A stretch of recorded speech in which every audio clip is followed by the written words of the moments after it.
बहराइच की पहचान और नाम उन्हीं बालार्क ऋषि के नाम पर आगे चला था और ये बहराइच वही ऐतिहासिक भूमि है जहां पर एक विदेशी आक्रांता को धूल दूषित करते हुए महाराज सुहेलदेव ने भारत की विजय पताका को दिग दिगंत तक पहुंचाने का काम किया था। महाराज सुहेलदेव का शौर्य और पराक्रम इस स्तर का था उन्होंने विदेशी आक्रांताओं के साथ जो शौर्य और पराक्रम का परिचय दिया था उसी की परिणति थी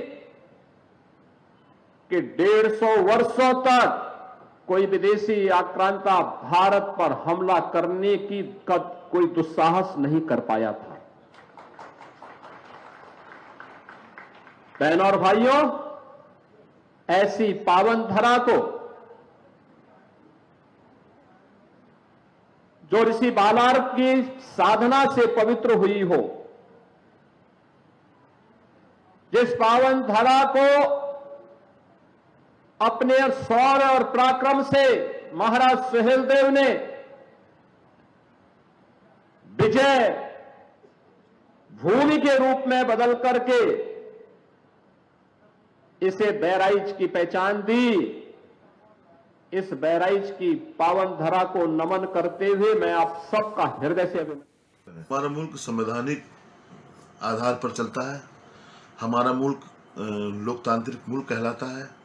हमारे मुल्क में जिस तरह से मौजूदा जो हमारे हुक्मरान हैं ये एहसास कराना चाहते हैं मुसलमानों से कि मुसलमानों हम सिर्फ एक धर्म के एक संप्रदाय के हम रहनुमा हैं, उनके लीडर हैं, आपके नहीं। तो इससे कहीं ना कहीं संवैधानिक अधिकारों का हनन हो रहा है। पहले भी बहुत सारी सरकारें थीं और बहुत सारे वोटों का बंटवारा था, लेकिन जो इस वक्त 2014 के बाद से जो हालात देश के कर रखे हैं ये किसी से छिपे हुए नहीं हैं। अभी तक ये लोग बाबर को पीटते रहे, बाबर बाबर बाबर बाबर बाबर। अब ये लोग जब बाबर से थक गए, जब इन्हें कुछ हासिल वसूल हुआ नहीं, इन्हें लगा तो बाबरी मस्जिद चली गई, बाबरी मस्जिद का मुद्दा खत्म हुआ, अब नए मुद्दे कैसे लाए जाएं। पहले इनका तरीका ये था, पहले ये बाबरी मस्जिद को तोड़ने के लिए, बाबरी मस्जिद की जगह मंदिर बनवाने के लिए ये लोग राजनीति करते थे। अब ये लोग भारत की सभी मस्जिदों को, पहले सत्ता में आने के लिए बेचैन थे, बाबरी करते थे, अब सत्ता में बने रहने के लिए भारत की सभी मस्जिदों को बाबरी मस्जिद की तर्ज पर लाने की कोशिश कर रहे थे।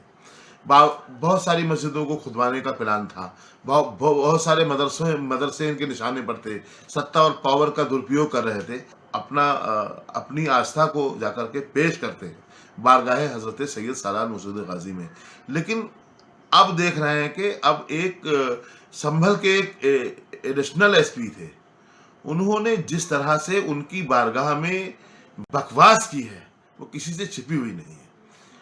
तो मैं कहूँगा कि ये सब एक ताना बाना बुना हुआ है हमारे बुजुर्गों को, हमारे असलाफ को बदनाम करने का, जो ठीक नहीं है। मैं माननीय प्रधानमंत्री जी से ये रिक्वेस्ट कर रहा हूँ, गुजारिश कर रहा हूँ कि आपकी आस्था अगर आस्था है तो हमारी भी आस्था का मान रखें। हमारी आस्था को ये कहकर आप ठोकर मार रहे हैं कि ये आक्रांता थे, क्रूर थे।